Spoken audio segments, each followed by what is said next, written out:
I have slept with men who made documentaries, but I've never made one before, so I hope I'll get a pass. Whenever I watch a film, I always hope to encounter true newness. I decided to start my documentary with this image because I have never seen a tool like this. What even is this? A weird supersonic broomstick? They couldn't tell me, as they spoke no English.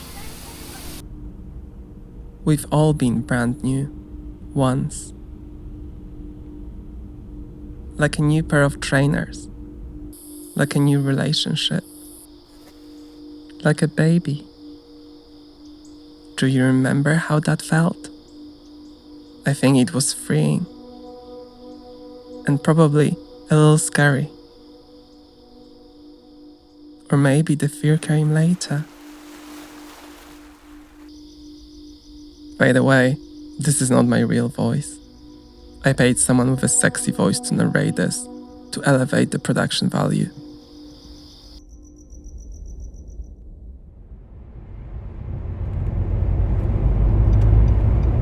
I left for Cyprus because I didn't know what I was doing in London.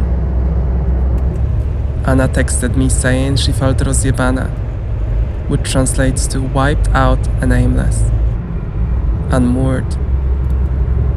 Eric said that the city is a killer, and the moment you leave and feel the sun on your face, you get fixed. Cheers. But Lana Del Rey sang that everywhere you go you take yourself, that's not a lie. So, I don't know who to believe. I wrote a note to myself. Find that thing that you lost. But when I reread it, I had no idea what that thing was.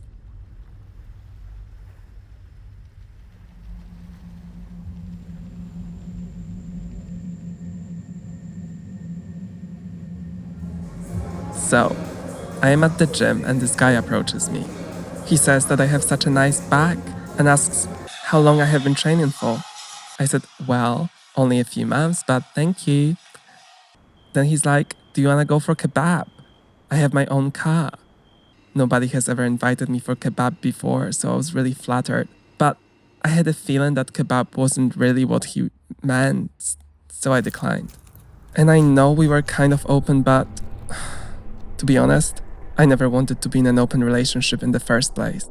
I kinda suggested it when we were DTRing, as I did not want to be that boring, monogamous, traditional loser or whatever. And then my boyfriend was like, yeah, let's be open. But what I really wanted him to say is, I don't want to have sex with anyone else but you. Me and this guy exchanged Facebooks. Lol, I know he's on Facebook, how retro.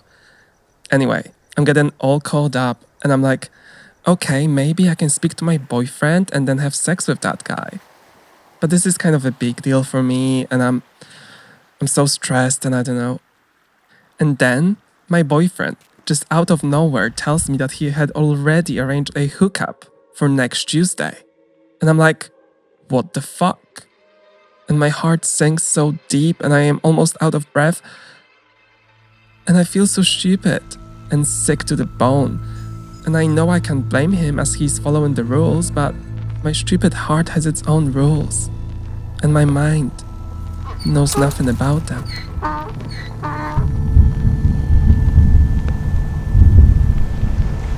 I became really anxious after that. I started going on these 10k runs every night. I would run until I was so exhausted that my brain would shut down. Rose is a rose, is a rose, is a rose, is a rose. Warplanes are flying over Cyprus tonight. Their light looks like moonlight on the dark water. There's a hill in Limassol from which you can see the missiles as they fall on Lebanon. Rose is a rose, is a rose, is a rose, is a rose. Fear is fear, is fear, is fear, is fear. It is November 13th, and sometimes fear trumps hope. The storm season has started. I am, I am, I am, I am, I am, I am.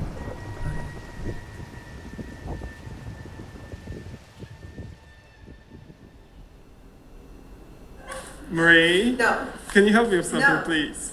I don't want to be in this film anymore.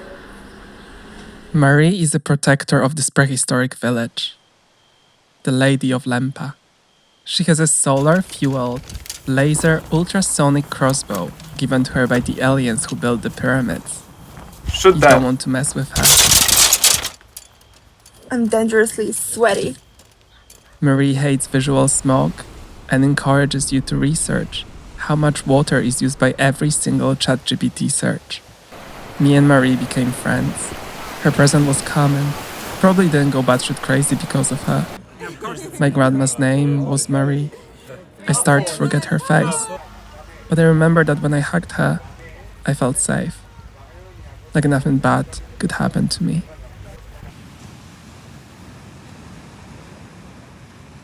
I miss her so much.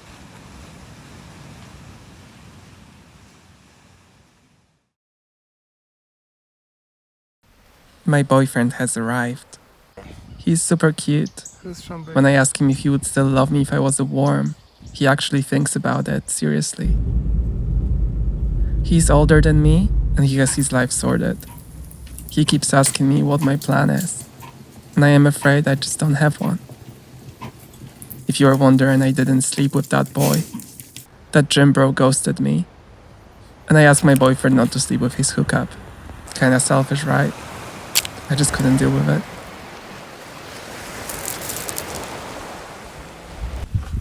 It's sunny and I love you. I love you quite a lot. And sometimes it feels like too much. It almost hurts. I was never good with moderation. Or with feelings.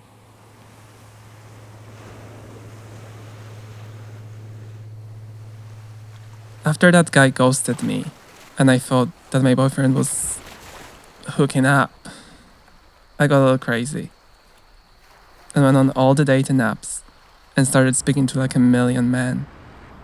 In the end, I didn't sleep with them. I decided to film them instead.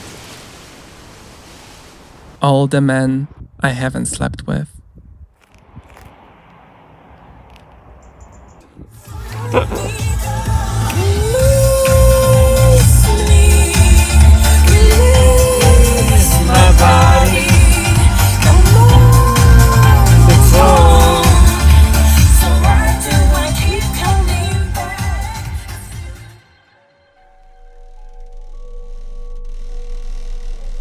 Maybe it's a film, maybe it's music, maybe it's poetry, or maybe it is something that I don't have a name for yet. Maybe it's something completely new, maybe it's a masterpiece, or maybe it's a copy of a copy of a copy, and a piece of trash. Maybe I think too much about my sense of self-importance, and maybe it doesn't matter at all. And maybe it's hope, and maybe it's the start of something new. Or maybe I'm gonna spend all my money on another of my narcissistic endeavors. And maybe this is what dreams are made of. And maybe I am wrong. But maybe I am not. And maybe we just all need to keep trying. And maybe this is what we live for.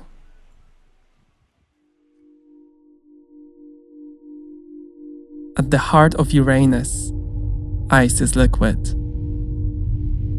I guess everything depends on the context. Will you help me carry this chunk of ice down to the sea? Can you hold it like a baby? Like it is something super special. A sacrifice for the fish-headed gods of the sea.